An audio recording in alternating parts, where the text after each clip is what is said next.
Alors, bonjour à tous et bienvenue donc dans notre Corona Studio. Nous poursuivons notre série de live streams avec nos ambassadeurs Connections à travers le monde pour savoir comment est-ce qu'ils vivent ce Corona, comment ils se passent leur quotidien, comment ils envisagent l'avenir après leur déconfinement. Et alors aussi donc pendant ce live, on répondra à quelques-unes de vos questions que vous pouvez poser dès maintenant en commentaire. Donc, on est aujourd'hui en live avec Florence Pollard, en direct de la Guadeloupe. Donc, Florence Pollard, qui est une ancienne collègue du Travel Shop Connections de Liège, et cela fait maintenant donc, quelques années qu'elle s'est installée à en Guadeloupe. Et pour vous situer, la Guadeloupe est une île donc entre l'océan Atlantique et la mer Caraïbe et a une forme, donc l'île a vraiment une forme de papillon et D se trouve sur la partie nord de l'aile gauche. Et donc vraiment sur Basse-Terre, cette aile gauche du papillon de la Guadeloupe, c'est vraiment là que vous avez une nature intacte, vous avez moins d'hôtels, il y a vraiment de très belles randonnées à faire, vous avez le jardin botanique, ancienne propriété de Coluche, vous avez la réserve maritime de Jacques Cousteau, mais évidemment Florence nous en dira davantage aujourd'hui. Bonjour Florence. Bonjour Anaïs. Bonjour. Je vais bien, merci. Toi aussi?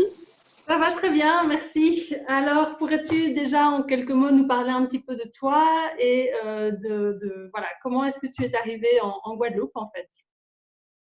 Eh bien, c'est un petit peu grâce à Connections en fait, puisque j'ai travaillé pendant quelques années dans le domaine du tourisme en tant qu'agent de voyage chez Connections. Et j'ai eu l'occasion de voyager pas mal de fois dans les Antilles, entre autres en Martinique, en Guadeloupe. Et donc, j'avais nourri ce souhait d'aller vivre dans la carte postale depuis un moment. Et donc, voilà, un changement de vie, une envie de changer de cadre de vie et de changer une façon de vivre qui nous a amené avec mon compagnon à partir voilà, à l'aventure, construire une petite vie sous les tropiques. Ah oui, donc c'était vraiment un souhait de partir et donc tu organises des promenades dans des haies, au départ de des haies, tu vas nous expliquer. Donc voilà, fais-nous un peu rêver, comment ça se passe une promenade que tu organises avec les clients de Connections aujourd'hui? Donc en fait, tout d'abord, en fait, l'idée de ces balades est née il y a quelques années. En fait, j'avais envie de pouvoir montrer à mes compatriotes, surtout, cette Guadeloupe qui m'a plu et qui a été un coup de cœur pour moi. Donc c'est parti en fait de ça, d'une envie voilà de partager mon amour pour la Guadeloupe. Donc déjà en 2017, on avait voilà eu le projet de créer un partenariat avec Connections. Et puis voilà, les vols n'étaient pas encore opérants à ce moment-là au départ de Bruxelles. Donc, on a un peu patienté et ça s'est créé ici récemment quand les vols de Air Belgium ont opéré.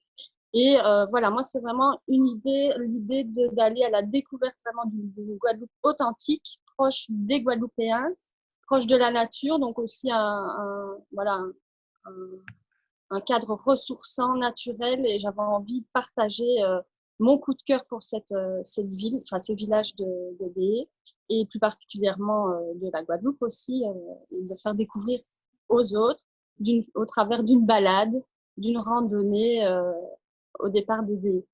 Donc voilà, ça se passe à pied, on est à pied, on démarre à Béé, donc on va un petit peu aller voir ces petits villages de pêcheurs, je vous en dirai plus. Et puis, on terminera sur une des plus belles plages de la Guadeloupe, la Grande-Anse, où là, on va chiller un petit peu, prendre l'apéro au coucher de soleil et vraiment vivre, en fait, comme nous, on vit ici en Guadeloupe. Donc, c'est vraiment, moi, mon intention, c'était vraiment de créer de l'échange, un partage et de faire découvrir à travers moi la Guadeloupe que j'aime tant. Ouais, donc c'est vraiment une journée type guadeloupéenne qui alimente. Évidemment, on va marcher. On va marcher, on va quand même faire un peu d'effort physique et on va pouvoir aussi voir ce qui nous entoure, la nature qui nous entoure. On va vraiment être dans la nature. Mais aussi, voilà, le côté apéro au coucher de soleil, c'est quelque chose qu'on fait régulièrement, nous, ici, en tant que résidents. Donc, voilà, c'est un mix de découverte et puis de partage, de moments simples, partagés. Super. Bon, en tout cas, ça donne envie. Et alors, j'ai aussi, donc, à D, précisément là où tu vis, il y a la série qui est retransmise actuellement sur France 2, la série Meurtre au paradis, série anglaise, Oui, qui, oui, voilà, on imagine, est-ce que ça attire beaucoup de clients oui, anglais? Et enfin, qu'est-ce que ça change éventuellement dans votre quotidien? Est-ce que ça a un impact sur le tourisme à D et alentour? oui. Oui, ça a un impact parce que ça mobilise beaucoup de monde, en fait, le tournage de Meurtre au paradis. Bon, ça fait déjà, je pense, si je ne dis pas de bêtises, environ 7 ans Ah que oui, ça se fait à DE, donc c'est vraiment le point d'ancrage du tournage. Et donc, nous, on a même l'occasion de participer, enfin, si on le souhaite, au tournage en étant figurant. Mon compagnon, par exemple, a déjà été figurant dans la série. Donc, ça, c'est plus au niveau local pour les Désiens qui habitent ici. C'est vraiment une opportunité pour le professionnel parce qu'il y a beaucoup qui travaillent sur le tournage. Et puis, deuxièmement, oui, ça nous amène un autre type de tourisme, un tourisme plus ciblé sur la série Meurtre au paradis. Et donc, voilà, les gens vont voir où se tournent les scènes, ils vont dans le commissariat qui est sur une des plages. Et en tout cas, il y a un tourisme qui s'est créé avec Meurtre au paradis. Et ce qui est chouette, c'est que oui, c'est d'autres personnes, c'est des Anglais, beaucoup d'Anglais. On a même un peu plus d'Américains, puis on a voilà des gens d'Allemagne aussi qui regardent cette série-là, qui en sont fans et qui vont venir. Donc ça ramène plus de monde et un tourisme un peu différent. Donc ça, d'accord. bah, ça nous plaît évidemment. Ouais, quand même sympathique en effet. Et puis Oui. sinon, allez, en dehors de la série, donc qui ramène un certain type de tourisme, on va dire, quelle est un peu la clientèle et le tourisme en Guadeloupe? Quel est le genre de touristes attirés par Basse-Terre? Vraiment, Ben, alors oui, voilà, il y a deux tourismes, je dirais, en Guadeloupe. Il y a le tourisme farniente, plage, sable blanc, cocotier, voilà, on peut le voir dans les cartes postales.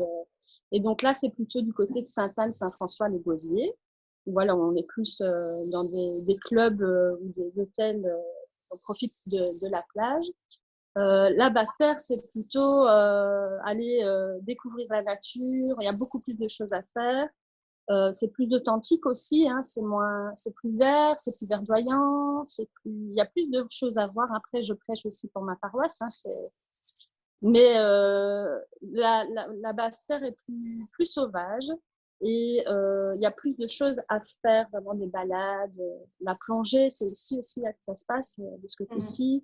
Le jardin botanique, c'est un incontournable ici à Béé. Et puis, voilà, toutes les cascades, les randonnées dans le parc national.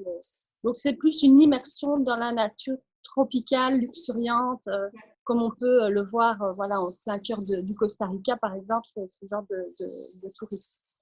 Donc, les gens qui viennent à Béé sont plutôt aventuriers. d'accord. Et puis, les personnes qui préfèrent aller du côté de Sainte-Anne sont plutôt farniente, mais on peut aussi combiner les deux Ouais. dans un séjour.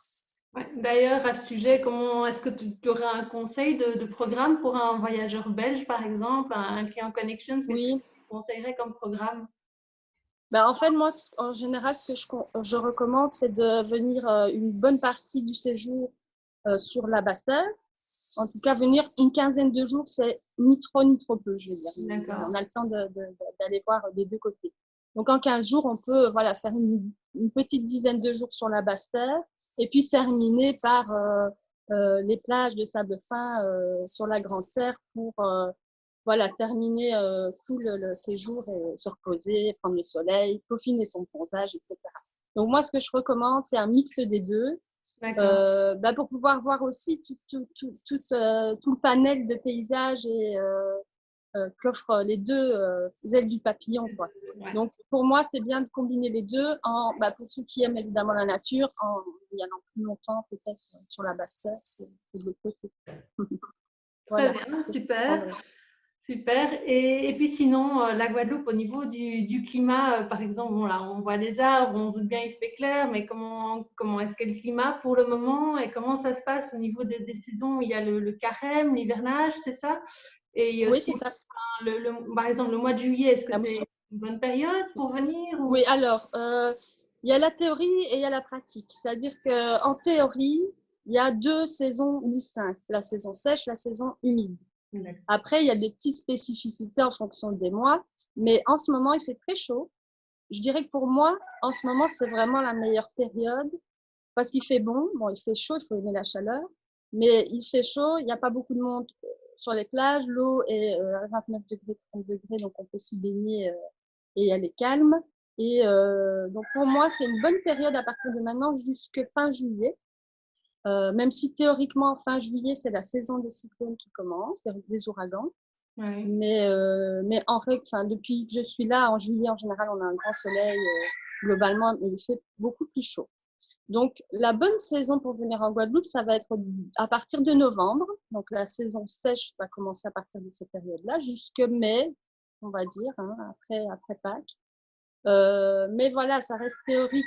On peut arriver en juillet, il fait très beau au mois de juillet, comme on peut aussi arriver au mois de février, il peut pleuvoir pendant une semaine. On a eu ça cette année. Ouais. Donc, je dirais qu'il y a surtout 2 mois à éviter. C'est le mois de septembre et le mois d'octobre, qui sont beaucoup plus risqués au niveau des ouragans et au niveau de la pluie. Il peut y avoir un mois de septembre où il pleut tous les jours. C'est déjà arrivé. Mais globalement, toute l'année, il fait chaud de toute façon. Et quand il ne pleut pas forcément toute la journée dans la période de saison sèche. Le climat change assez rapidement. Ouais. Et la mer, donc, je dirais oui, et puis bon, au mois de décembre, ce qui est chouette, c'est qu'il fait un peu plus respirable, il y a un peu plus de vent, on a les alizés, donc c'est plus agréable peut-être pour des personnes plus âgées, par exemple, ou des personnes qui ne supportent pas des fortes chaleurs. C'est, je dirais, le meilleur moment, décembre-janvier. Ok, super, ben, bonne nouvelle. Après, c'est vrai qu'on parlait un peu du mois de juillet, on ne sait pas, évidemment, on ne sait toujours pas si Non, on non. va voyager cet été. On espère, hein, on croise les doigts. Je ne sais pas si, de ton côté, est-ce que vous avez plus d'informations sur les En voyages? fait, pas vraiment, on n'a pas beaucoup d'informations, mais ce qui est sûr, c'est que l'état d'urgence sanitaire est jusqu'au 24 juillet. Donc, en étant réaliste, je ne pense pas que jusqu'à fin juillet, on puisse venir voyager, en tout cas pour du tourisme en Guadeloupe. Okay. Mais on garde espoir. Mais voilà, en tout cas, je pense que d'ici juillet, on en saura plus, hein, mais rien n'est sûr et on n'en sait pas plus que vous non plus. On y croit, on y croit. Oui. Ici, alors j'ai des petites questions. Donc j'ai une personne, donc c'est Fouzia, qui demande comment vont Jade et Nora. Donc apparemment, Ils vont bien. voilà. Coucou. Et comment ça se Fouzia, passe donc c'est aussi, ma collègue, mon ancienne voilà, collègue. Fouzia, une ancienne collègue, donc une collègue, pardon, comment se passe l'école en Guadeloupe pour les enfants? Est-ce qu'il y a une reprise aussi qui est prévue pour tes enfants ou voilà? Alors non, il n'y aura pas de reprise ici en Guadeloupe. Donc, les maires ont le choix d'ouvrir ou pas les écoles. Il y a eu pas mal de réunions ces derniers temps et ils se sont réunis, ils ont décidé qu'ils ne reprendraient pas l'année scolaire, ils n'ouvriraient pas les écoles cette année. Donc non, l'école ne va pas reprendre.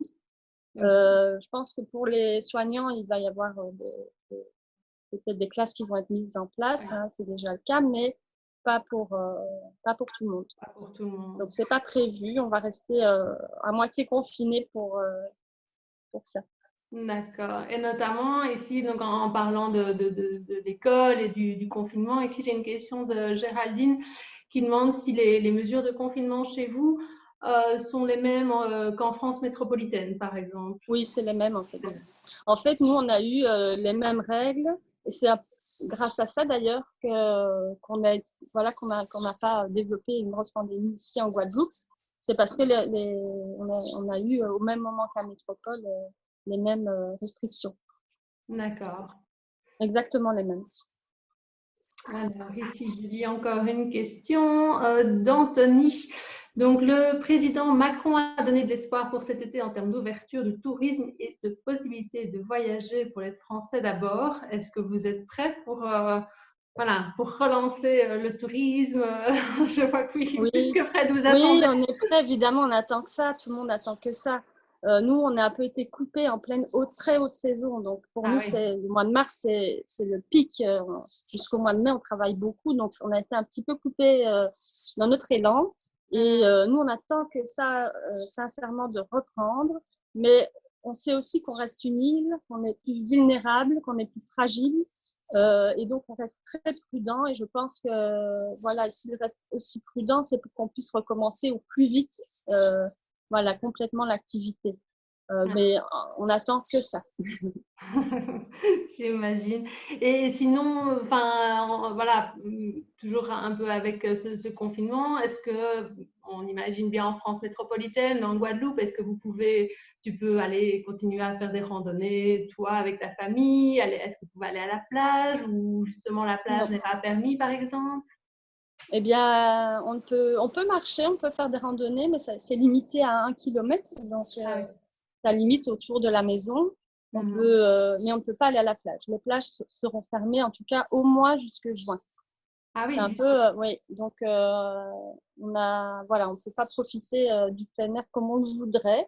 On aimerait voilà, que ce soit un petit peu plus souple à ce niveau-là. Mais voilà, ça a été annoncé. Les plages sont toujours interdites jusqu'au mois de juin. ok. Et 1 kilomètre de marche autour de la maison. Et 1 kilomètre de marche autour de la maison. Bon, le cadre n'est pas désagréable. On a quand même un beau paysage. Ouais. J'ai vu sur la mer, je la vois. Je ne peux pas la toucher, mais voilà, on patiente, on essaye d'être prudent face à tout ça. Et on sait que voilà, ça va redémarrer pour le mieux après. Les Guadeloupéens sont des personnes résilientes. Ils ont l'habitude de ces coups d'arrêt. Ouais. Voilà, on a des ouragans régulièrement. Et il y a quelques années, on en a eu 2 assez importants. Et on s'est toujours relevé de tous ces événements. Justement, ça va recréer un élan de solidarité, je pense, un peu plus fort et une envie voilà, de travailler dur pour accueillir, pour préparer à la reprise, quoi. Donc, on reste optimiste, honnêtement, même si voilà, le secteur est inquiet, c'est sûr, mais voilà, on a cette capacité de résilience et ça va aller. Super, ben, on y croit hein, en tout cas. Oui, Faut bien. ça. Ouais. Et puis sinon, ici, on a une question de Sarah qui demande, enfin, je pense on est quelques-uns à se poser cette question, qui se demande comment se passent tes journées en ce moment. Et est-ce que, par exemple, tu as une nouvelle passion? Voilà, quelles sont un peu tes activités quotidiennes? Oui, moi je ne m'ennuie pas parce que d'abord j'ai 2 enfants, donc je dois les occuper, leur faire l'école. Et puis on bricole beaucoup à la maison et en fait moi j'ai une autre activité professionnelle, donc et je continue à travailler pour cette activité, donc je m'occupe bien. Et puis on a un jardin, on a beaucoup jardiné pendant cette période. On a fait beaucoup de bricolage et puis je m'occupe de mon autre boulot, quoi. Donc ça prend du temps. Ça me prend du temps et finalement les journées se remplissent bien entre voilà le boulot, les enfants et puis l'intendance. Eh ben, je ne m'ennuie pas. Ouais, super. Mais donc tu parlais de jardinage. Ben, on sait, enfin voilà, moi personnellement, je suis allée en Guadeloupe et comme je le disais en début de live, la nature en Guadeloupe, elle est abondante. Ah, Et comme on sait, enfin voilà, même chez nous ici en Belgique, on sent bien qu'avec le confinement, il y a la nature qui reprend un peu ses droits. Comment ça se passe en Guadeloupe? Comment est-ce que tu le ressens? eh ben oui, on ressent qu'il y a beaucoup plus de vie dans la nature. Donc moi, tous les oiseaux chantent 2 fois plus fort qu'avant, même si déjà ils chantaient. Mais c'est plus fort. Et puis voilà, on voit des iguanes se balader un peu plus fréquemment sur la route ou voilà, ou dans mon jardin, j'en ai vu 2, 3 fois.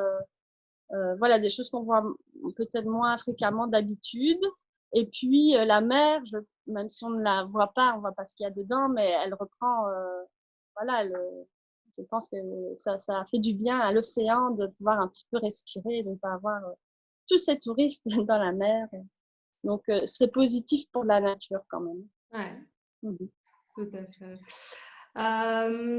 Ici, est-ce que après ce confinement, après toute cette période, avec la reprise de ton activité principale, mais aussi quelle est la première chose que tu aurais envie de faire dès que ces règles de confinement vont s'élargir ou s'arrêter?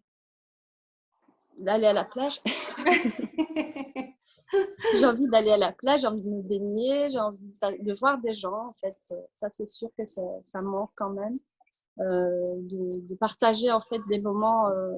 Ce qu'on fait en général en Guadeloupe, le week-end, c'est un barbecue à la plage entre amis. Ça me manque. Oui. Donc voilà, voir d'autres personnes et puis aller à la plage, oui. Pouvoir aller un peu plus, un peu partout.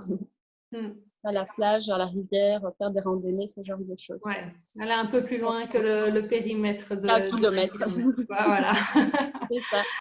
Et sinon, voilà, tu dis qu'à la plage te manque. Est-ce qu'il y a quelque chose, par exemple, en Belgique qui te manque? Oui, beaucoup de choses. Déjà, ma famille me manque beaucoup. Mes amis me manquent beaucoup. Et puis, du chocolat, évidemment, ça me manque énormément. Il n'y en a pas beaucoup en Guadeloupe. Il y a quand même du chocolat qui est fait sur place. On a la maison du cacao, donc on a du chocolat, mais c'est pas le meilleur du monde. Donc, voilà. Mais en tout cas, oui, surtout la famille me manque et voilà, de pouvoir se voir, se toucher, ça me manque. Ouais, et de pouvoir me dire que je vais revenir. Ouais. Ça, je sais que je ne vais pas pouvoir y retourner avant un moment, donc. Oui, et puis voilà, maintenant, c'est plus facile avec les vols Air Belgium qui ont été mis en place avec Charleroi. Tout à fait, tout à fait. C'est vrai que ça, c'est vraiment pour nous une belle opportunité et on est hyper contents, on était hyper contents que ça démarre cette année et ça facilite grandement le voyage. Ne pas aller à Paris, c'est vraiment un grand confort. Mais on en profitera l'année prochaine d'autant plus. Oui, en attendant que ça reprenne. C'est vrai que là-dessus, on n'a pas encore d'informations, mais on espère que ça reprenne dès que possible. Alors, je vais voir donc est-ce qu'il y a encore d'autres questions. Ici, je pense que c'est… oui, on a déjà un peu fait le tour. Mais voilà. En tout cas, je ne sais pas si tu as encore des petites choses à ajouter. Pas particulièrement. Voilà, nous, ce qu'on souhaite, c'est vous offrir un moment de reconnexion à la nature et vous montrer la Guadeloupe telle qu'on l'a, telle qu'on la voit, telle qu'on l'aime. Et puis voilà, on espère que vous serez nombreux l'année prochaine, une prochaine saison, à venir nous voir, à parler de la Guadeloupe. On a vraiment besoin qu'on parle de nous, on a besoin de garder ce lien et donc pour ça on remercie vraiment, moi je remercie vraiment Connections d'avoir créé ce petit échange qui nous donne beaucoup d'espoir et beaucoup d'optimisme face à l'avenir. Donc ça c'est j'ai juste envie de vous dire venez en Guadeloupe, venez vous ressourcer, venez voir la vie un petit peu autrement. Parce que la Guadeloupe, c'est particulier. Enfin, en tout cas, moi, je le vis particulièrement.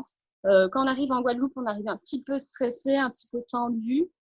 On n'est pas la même personne quand on repart 15 jours plus tard. Donc, si vous avez envie de changer un petit peu votre état d'esprit, de souffler l'année prochaine, quand ce sera possible, en tout cas, fin d'année ou même en été, venez. En tout cas, merci Florence, tu nous as vraiment donné l'envie de venir en Guadeloupe, moi l'envie de revenir en Guadeloupe. Oui. Je te remercie vraiment pour ce moment passé ensemble. Prends soin de toi, prenez aussi soin de vous, tout le monde. Respectez les règles de confinement parce que c'est grâce à ça aussi que on pourra aller plus vite dans le processus et qu'on pourra revoyager à nouveau. Vraiment tout ce qu'on attend. Merci à vous de nous avoir suivis. Merci pour vos questions. Et puis, je vous souhaite à tous un excellent week-end. À bientôt.